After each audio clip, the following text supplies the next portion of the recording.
I'm English, and as an English person, the Alice books are part of your culture. I mean, they really are. Your grandparents have it in their house, your parents have it in their house. Both books, Alice in Wonderland and Alice the Looking Glass. So for me, it's something that I grew up with and was incredibly familiar with. So the idea of being able to work in that universe is incredibly appealing. Um, and so it was that thing whereby you feel like you know it very well, but also you have a sense that it's your own personal interpretation, and a chance to do anything like that and sort of add to the canon to some degree is very appealing. It's the idea that it's not the story of the Looking Glass, the book, but it feels like it could be. If you haven't read the Looking Glass, because obviously mathematicians are also involved in time. Time is an equation within math itself, and so any sort of time travel is a very interesting concept for mathematicians. So I really hope that Lewis Carroll would have approved of our idea of using time travel in this movie, and also the fact that one of the main characters in the movie, Time, is a character which I introduced to this world, but it's not my idea. It's Lewis Carroll's idea. Lewis Carroll wrote in the first Alice in Wonderland book, when Alice first encounters the Hatter, he says to her, "I'm stuck in this tea party because last March Time and I quarrelled." And I thought, oh, that's a good idea for a character for this movie. There's a man called Time who is the sort of purveyor and the personification of time, and therefore if you were to choose to travel through time, you'd have to ask his permission. The first film had such fantastically defined characters in terms of their relations to each other. The Red Queen, Helena's unbelievably fantastic as that character. You know who she is.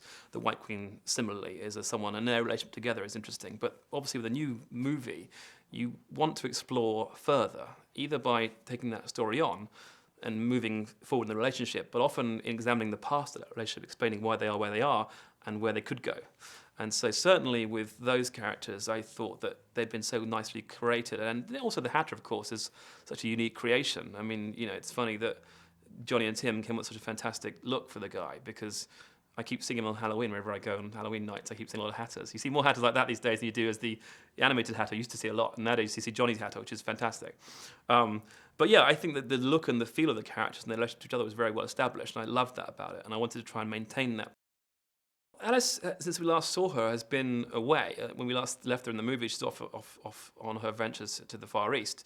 And in this movie, she's returning from 3 years of traveling and trading in the Far East. And so she's basically a sea captain. She's basically become the captain of her own ship whilst working for Lord Ascot's company, trading with China. And so she comes back, and I think within the first couple of days returning to England, her world sort of crumbles around her a bit. I think there's always some conflict between her generation and her mother's generation, and I think that her mother is very much the opinion that she shouldn't have a job, she should be married, and she'd be having children and doing what society expects her to do. And Alice, in this world, is a very modern woman and has her own idea about what she should do and wants to do what she wants to do, which is have a successful career and be happy with it herself, and not do what people think she should do or expect her to do. And that creates conflict. And I think for her, the pull of Underland is partly to escape that world. I've always loved Mia Wasikowska's work. I mean, even before I worked on this movie, I was aware of her stuff, and obviously not only from the first Alice, but things like Jane Eyre. I think she's unbelievably fantastic in him. She has a real weight to her and a beautiful stillness about her too. I really like. She's very understated, but I like that because I feel that in this movie the world is quite big, and the characters contained within are quite big, deliberately so, both by Lewis Carroll and Tim and myself. And so you need a kind of steady centre, and she really provides that because she is she is our eyes of this world, and so you want her to react in the way we react, and emote in the way she emotes, but in a way which is likable and understandable and relatable, and grounds the film in a fantastic way, because her Alice is such a fantastic creation. Helena in the first one was the Red Queen. The Red Queen is such a fantastically, iconic character from the Corellian world that to create a new person or new persona for that character is such an achievement. And she really, in the first film, was just startling and beautiful to watch, and a really striking performance. And so I was very keen in this film too to continue that, because I've wondered where that came from, where that person was, and how she came to be. And Linda's script kind of tried to address that to a degree. And again, it's that idea of shades of grey rather than black and white, that maybe there's a reason there's the way that she's the way she is. Maybe there's just cause for the way she is. I mean, maybe she is inherently malevolent and that's just the way that she is, but there may be a certain point in her life where that wasn't necessarily what's going to happen.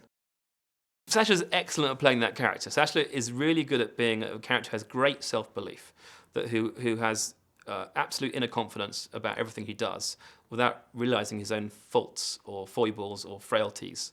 And so it's a real. I love the idea of bringing him in and playing that character with both Helena and Johnny and Mia, and just letting him just try stuff out, because Time is a character who can really he has powers to do anything. So he really, it was really a question of like trying to rein Time's powers in, because if he could do anything, then because he's too powerful. But no, Sasha certainly brought instant comedy to it, because he feels like he's funny, even though I also was keen for him to be a character that you liked. That was another important part of it. That for me, that Time's vulnerability was something you need to identify with and see that this guy, whilst all powerful and a confident idiot, you also needed to feel sorry for him because he didn't see his own issues, he didn't see the problems he was having, or the traps he was clearly walking into. And so by the end, I want you to like the guy. I mean, I think you should like him immediately because Session is fun, but certainly when he's saying goodbye to Alistair at the end, I felt that it was very important for that scene to work, that by that time, you didn't think of him as a total buffoon, that you thought he was a man with a heart. And Sasha is excellent at that too, the idea of conveying emotion through comedy. He's excellent at that, and that to me is very important.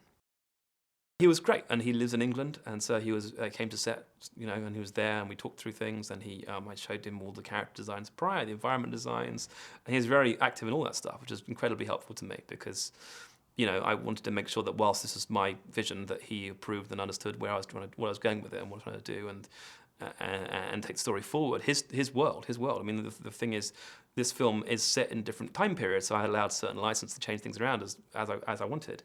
But ultimately, he created Underland as it stands today in the world, and so I wanted to make sure that was right.